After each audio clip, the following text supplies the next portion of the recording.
मैं एक दर्जी था, मगर मेरा काम बिल्कुल भी नहीं चलता था। एक हफ्ते में एक आध जोड़ा ही सीने को मिलता था। मैं इन हालात से तंग आ चुका था, इसलिए मैंने एक तरकीब लड़ाई और बाजार से जाकर तरह तरह की क्वालिटी का कपड़ा ले आया और खूबसूरत से लहंगे सीकर हर जगह इश्तहार लगा दिए। मगर पूरा महीना गुजर गया, ग्राहक तो क्या, मरी मक्खी भी मेरी दुकान पर नहीं भटकी। एक दिन मैं बड़ा मायूस बैठा था जब मेरी पागल बहन मेरी दुकान में आ गई और सुर्ख लहंगे पर हाथ रखकर बोली, भैया इसको पहनकर दुल्हन बन जाऊं। मुझे उस पर तरस आ गया और सोचा कि यूं ही दुकान में लटके हुए भी यह लहंगे खराब हो रहे हैं, क्यों ना मेरी बहन इनको पहनकर कुछ लम्हों के लिए खुश हो जाए। मेरी इजाजत मिलने पर वह बेइंतहा खुश हो गई और लहंगा घर ले गई। अभी 2 घंटे भी ना गुजरे थे कि मेरी बहन ने वह लहंगा वापस लाकर मुझे थमा दिया। मैंने एक तरफ वह लहंगा यूं ही रख दिया, मगर अगले ही दिन मेरी दुकान पर 3 ग्राहक आ गए।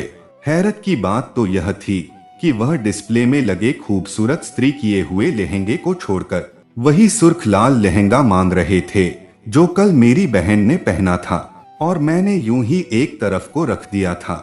मैं बड़ा हैरान हुआ, मगर उनके ज्यादा जिद करने को देखकर वह लहंगा महंगे दामों में बेच दिया।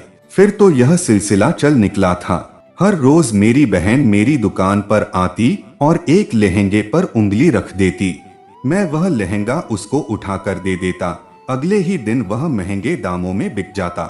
मुझे लगने लगा था कि मेरी बहन बहुत भाग्यवान है, मगर सर पर आसमान तो तब टूटा जब एक ग्राहक ने बहन का पहना हुआ लहंगा उठाकर मुझे उस पर लगी कुछ अजीब सी चीज दिखाई।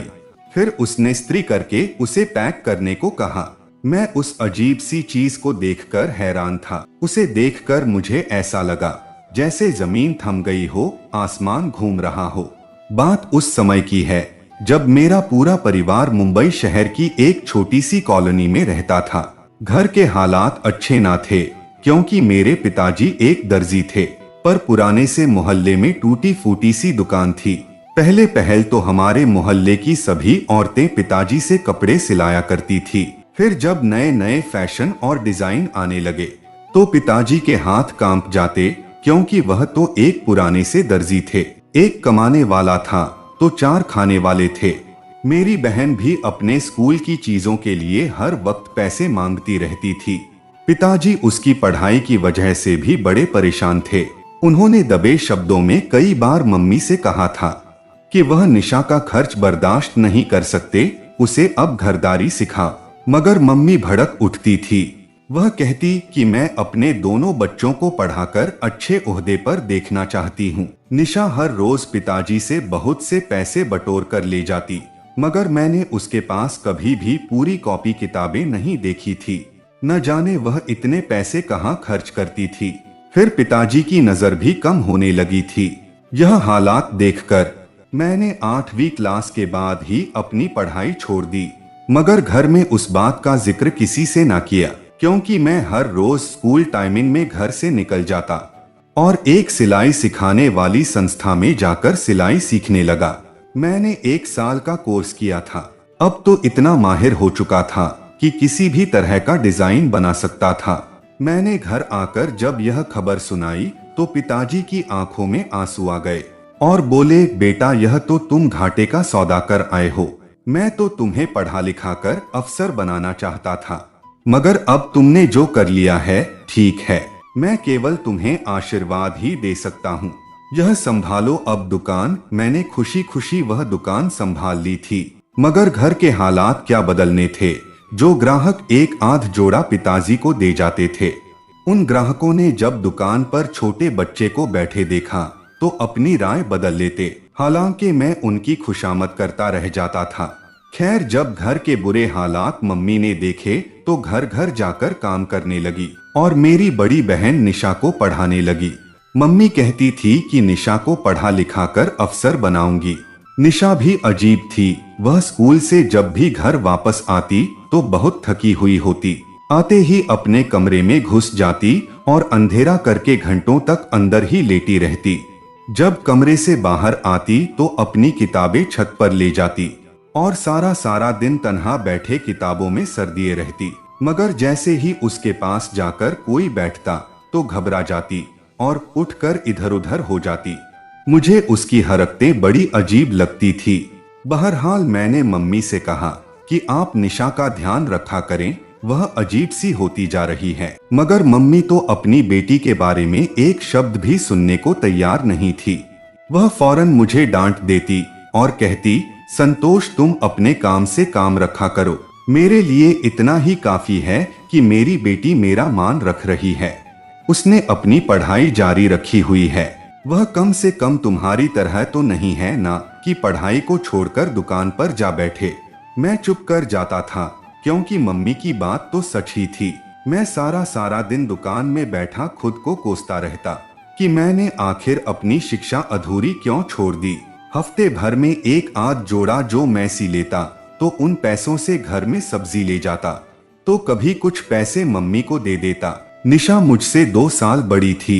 वह बहुत समझदार और बुद्धिमान थी, पढ़ाई में अच्छी थी। वह हर क्लास बेहतरीन नंबरों से पास करती थी, इसलिए उसको हर साल स्कूल से इनाम के तौर पर कुछ पैसे मिल जाते थे। लेकिन फिर भी वह घर वालों से पैसे बटोरती रहती थी। यह भी नहीं सोचती थी कि गरीब माँ बाप कहाँ से लाएंगे। खैर अब वह कॉलेज में पहुँच चुकी थी, जबकि मैं अभी तक एक नाकाम दर्जी था। मैं बहुत प्रार्थनाएं करता कि मेरी बहन कामयाब हो जाए ताकि वह मेरे गरीब माँ बाप की किस्मत बदल दे। लेकिन हमारी बदकिस्मती के जब निशा एक दिन छत पर पढ़ाई के लिए जा रही थी, तभी उसका पाँव फिसल गया और वह सर के बल पहली सीढ़ी से गिर गई। उसके सर पर गहरी चोट आ गई थी। अस्पताल लेकर गए तो डॉक्टर ने दुआ करने को कहा। मैं और मेरे माँ बाप रो रो कर ऊपर वाले से दुआएं करते रहे। वही तो हमारा अकेली सहारा थी। हम सब की आस उम्मीद तो उसके साथ ही जुड़ी हुई थी। डॉक्टर ने बताया था कि निशा कोमा में चली गई है। अब या तो वह होश में आ जाएगी या ये दुनिया ही छोड़ जाएगी। डॉक्टर की यह बात सुनकर मम्मी वहीं पर गिर गई थी, जबकि पिताजी की आंखें भी भीग गई थी। निशा 2 दिन तक कोमा में रही थी। तीसरे दिन जब मैं उसे देखने कमरे में गया तो एक नर्स जो कि निशा का ख्याल रखती थी, मुझे देखकर घबरा गई। मैंने वजह पूछी तो वह कुछ भी कहे बिना कमरे से भागती हुई निकल गई। तभी मेरी नजर निशा के हाथ पर पड़ी। उसने बंद मुट्ठी में कुछ पकड़ा हुआ था। मैं एकदम परेशान हो गया और जल्दी से उसकी मुट्ठी खोलने की कोशिश करने लगा, मगर अचानक ही निशा की तबीयत बिगड़ गई और वह गहरे गहरे सांस लेने लगी। मैं घबरा गया था। भागकर डॉक्टर के पास गया तो उन्होंने मेरी बहन का इलाज शुरू कर दिया और मुझे कमरे से जाने के लिए कहा। आधे घंटे बाद एक नर्स आई और वह बोली, बहुत बहुत बधाई हो, आपकी बेटी की जान बच गई है। मगर अफसोस की बात यह है कि उसका मानसिक संतुलन बिगड़ गया है। यह लम्हे हम पर किसी बम की तरह थे। मेरी बहन को होश तो आ गया था, मगर वह पागल हो चुकी थी। हमें समझ ही नहीं आता था कि उसकी जान बच जाने की खुशी मनाएं या फिर उसके पागल होने का शोक मनाएं। वह अजीब अजीब सी हरकतें करने लगती, कभी रोने लगती तो कभी हंसने लगती। जहां बेटी की हालत देखकर तो मेरे माँ बाप अपनी सुध बुध खो चुके थे। हम निशा को घर ले आए, मगर उसका डॉक्टरी इलाज चल रहा था। मम्मी ने भी काम छोड़ दिया और निशा की देखभाल करने लगी, जबकि मैं बेहद परेशान था कि घर कैसे चलेगा। एक दिन यूं ही मैं गमगीन सा बैठा था, तब दिमाग में एक ख्याल आया। मैंने किसी से पैसे उधार पकड़े और बड़े मार्केट की तरफ रुख कर लिया। मैंने हर तरह का कपड़ा खरीद लिया, क्या बनारसी, क्या चुनरी, सिल्क, रेशम, कुछ भी ना छोड़ा। मैं बेइंतहा खुश था। मैंने दुकान पर आते ही ऊपर वाले का नाम लेकर काम शुरू कर दिया था। मैंने इंटरनेट पर बड़े बड़े डिजाइनर लहंगे देखे। कई कपी डिजाइन को मिलाकर जब एक लहंगा सीलता तो मैं देखकर ही दंग रह जाता और ईश्वर का धन्यवाद करता कि उसने मुझे इतना अच्छा हुनर दिया है। मुझे तो यह लगा था कि मेरी मेहनत रंग लाएगी, मैं रातों रात अमीर हो जाऊंगा। मगर महीना गुजर गया, एक लहंगा भी नहीं बिका। गुस्से में आकर मैंने जगह जगह उन लहंगों के इश्तेहार लगा रखे थे। अब मैं बिल्कुल ही उम्मीद खो बैठा था। जिंदगी बुरी लगने लगी थी।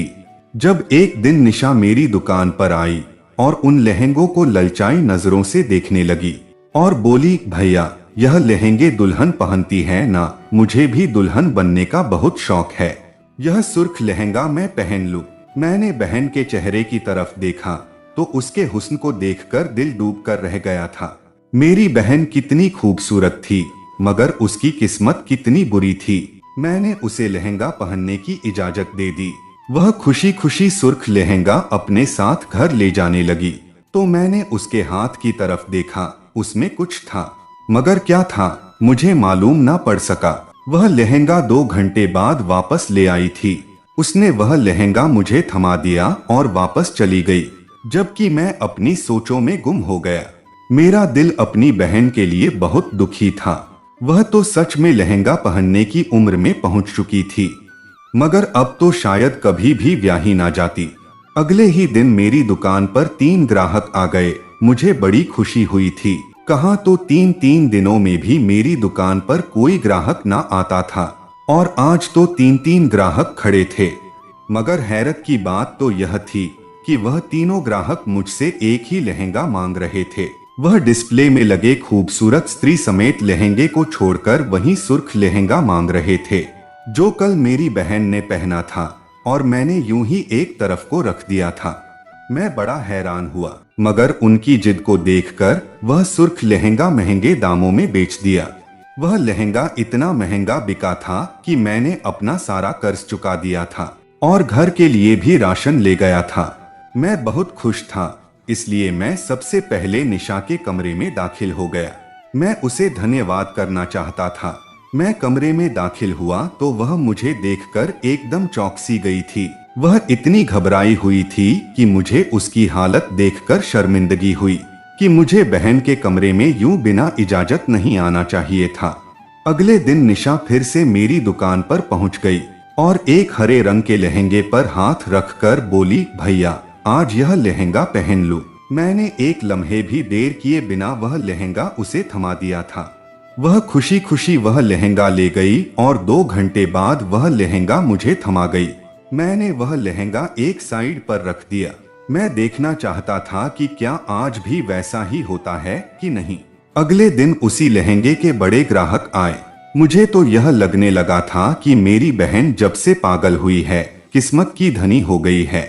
शायद परमात्मा ने उसे पागल करके अच्छी दे दी थी। अब हर रोज ऐसा ही होता। मेरी बहन आती, लहंगा ले जाती और जब वापस लाती तो ऐसा लगता कि उस लहंगे के भाग जाग चुके हैं। मेरा काम खूब फैल गया था। मुझे अपने साथ कई लड़के काम पर रखने पड़े थे। जिंदगी अब डगर पर आने लगी थी। सब कुछ अच्छा जा रहा था, मगर भरपूर दौलत होने और बेटे की कामयाबी भी मेरे माँ बाप को खुश ना कर सकी थी, क्योंकि वह अपनी बेटी की वजह से बहुत परेशान थे। परेशान तो मैं भी बहुत था, मगर मैंने अपनी मम्मी को समझाने की कोशिश की कि निशा जल्द ठीक हो जाएगी, क्योंकि उसकी किस्मत बहुत अच्छी है। मम्मी रोने लगी और बोली, संतोष मेरे जख्मों पर नमक मत छिड़क। अगर निशा की किस्मत अच्छी होती तो उसके साथ इतना बड़ा हादसा ना होता। मैंने मम्मी को समझाने के लिए सारी बात बता दी और बोला, मम्मी आप हर रोज निशा को देखती हैं ना, वह रोजाना नए नए लहंगे पहनकर घर आती है। जब से उसने मेरे लहंगे पहनने शुरू कर दिए हैं, तब से वह लहंगे महंगे बिकने लगे हैं। मम्मी एकदम से चौंक गई और बोली, संतोष यह तुम क्या कह रहे हो? वह तो यहाँ कोई लहंगा पहन कर नहीं आती, बल्कि हर रोज उसकी सहेली आराधना निशा को 2 घंटों के लिए अपने साथ ले जाती है और कहती है कि आंटी मैं उसे अपने साथ ले जाकर पुरानी बातें याद करवाती हूँ, हो सकता है यह ठीक हो जाए। मेरा माथा ठनक गया था। आखिर यह सब क्या था? निशा शुरू से ही अजीब सी थी, लेकिन जब से पागल हुई थी तब से मेरे और उसके बीच रहम का रिश्ता कायम हो गया था। मैं माझी वाली उसकी जिंदगी को अक्सर भूल चुका था। मैंने सोच लिया था कि मैं अपने लहंगों और निशा का राज मालूम करके रहूंगा। मैं वापस दुकान पर आ गया। निशा का पहना हुआ लहंगा यूं ही साइड पर फेंक दिया। अगले दिन फिर से उसी लहंगे के ग्राहक आने लगे थे। एक ग्राहक ने उस लहंगे की भारी कीमत लगाई कि मेरा दम खुसक रह गया था। कि आखिर हर वह लहंगा जो मेरी बहन पहन ले वह इतना महंगा क्यों बिकता है। खैर मैं वो पैक करने लगा तो ग्राहक बोला, भाई साहब जरा इस लहंगे पर स्त्री फेर दीजिए। मैंने जल्दी से वह लहंगा उल्टा किया और उस पर स्त्री फेरने लगा, लेकिन ग्राहक ने मुझे कुछ अजीब सी चीज दिखाई जिसे देखकर तो मेरी आत्मा ही लरज गई थी। मैं यह सब देखकर गुस्से से तनतनाता घर पहुंच गया। मैंने मम्मी से निशा के बारे में पूछा तो वह बोली, बेटा वह अपनी दवाई खाकर सो चुकी है। मैंने मम्मी की बात नजरअंदाज कर दी और निशा के कमरे की तरफ बढ़ने लगा। मैंने दरवाजा एक ही झटके से खोल दिया तो सामने का मंजर देखकर होश उड़ गए, क्योंकि वह तो मेरे लहंगे को अब भी लिए बैठी थी। मैं चीख कर बोला, निशा आज मुझे सच बता दो, यह सब क्या है। निशा एकदम सब कुछ छोड़ छाड़ कर मेरे गले से लगकर रोने लगी। वह बोली, भैया अगर हम गरीब घराने में पैदा हुए हैं तो इसमें हमारा क्या कसूर था। हम दोनों बहन भाइयों में कुछ कर गुजरने की चाहत थी, इसलिए आपने अपने शौक के खातिर पढ़ाई छोड़ दी और दर्जी बन गए। मगर मुझसे किसी ने भी मेरे शौक के बारे में नहीं पूछा। हर किसी को यही पड़ी हुई थी कि मैं पढ़ लिख कर बड़ी अफसर बन जाऊं ताकि घर के हालात बदल सकूं। यह सच है कि शिक्षा बहुत बड़ा जेवर है, मगर यह जरूरी नहीं कि शिक्षा आपको जॉब भी दिलवा देगी। मैंने दिल में बहुत बड़े बड़े शौक पाले हुए थे, इसलिए पढ़ाई के बहाने मम्मी पिताजी से खूब पैसे बटोरा करती थी, मगर उन पैसों से मैंने कभी भी किताबें नहीं खरीदी थी। मैं तो हमेशा दूसरों की किताबों से ही सबक याद किया करती थी। ईश्वर ने मुझे कामयाब किया। मैंने अपनी एक एक पाई जोड़ी। फिर जब मेरे पास काफी पैसे हो गए तो मैंने एक महंगा सा कैमरा खरीद लिया था।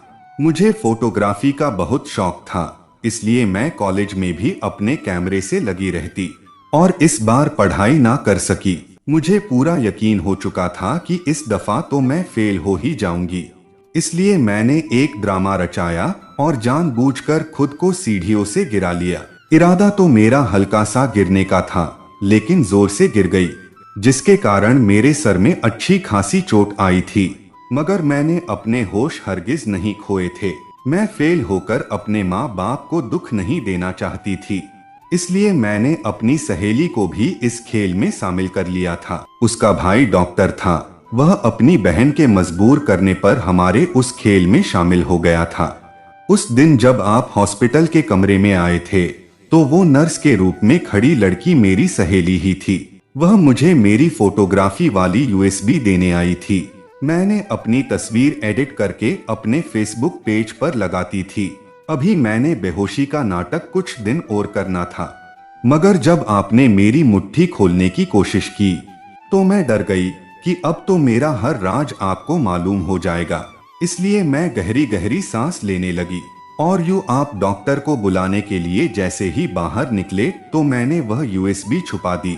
अब मैं आराम करने के बहाने कमरे में चली जाती और सोशल मीडिया यूज करती रहती थी। मैंने अपनी फोटोग्राफी का एक पेज भी बनाया हुआ था, वहां पर लोग मेरे साथ जुड़े हुए थे। मैं हर रोज नई नई तस्वीर अपलोड करती तो लाखों लाइक्स मिलते। मैं खुश थी, मगर घर के खराब हालात खून के आंसू रुलाते थे। मैंने उन हालात का जिक्र अपनी सहेली आराधना के साथ किया तो वह बोली, ऊपर वाले ने तुम्हें जो हुनर दिया है तो उसका फायदा तुम अपने भाई को क्यों नहीं देती। मैं हैरान हुई और बोली, आराधना मैं तुम्हारी बात को समझी नहीं। वह बोली, तुम ऐसा करो, अपने भाई से एक लहंगा ले आओ, आगे मैं तुम्हें समझा देती हूँ। यूं मैं आपसे एक लहंगा ले आई। आराधना मुझे अपने घर के पिछले हिस्से में ले गई। वहां पर कई पेड़ उगे हुए थे। हमने आपका वह लहंगा हैंगर में डालकर पेड़ से लटकाकर खूब अच्छी फोटोग्राफी की। फिर मैंने आपके लहंगे के नीचे एक चिट लगा दी और उस पर अपने पेज का नाम और कुछ जरूरी बातें लिखकर वह लहंगा आपको वापस कर दिया। और घर जाकर मैंने वह तस्वीर अच्छी तरह एडिट करके अपने पेज पर लगा दी। लोगों ने उस लहंगे को बहुत पसंद किया था। मैंने उन तस्वीर के नीचे दुकान का एड्रेस भी लिख दिया था और यूं आपका काम चल निकला।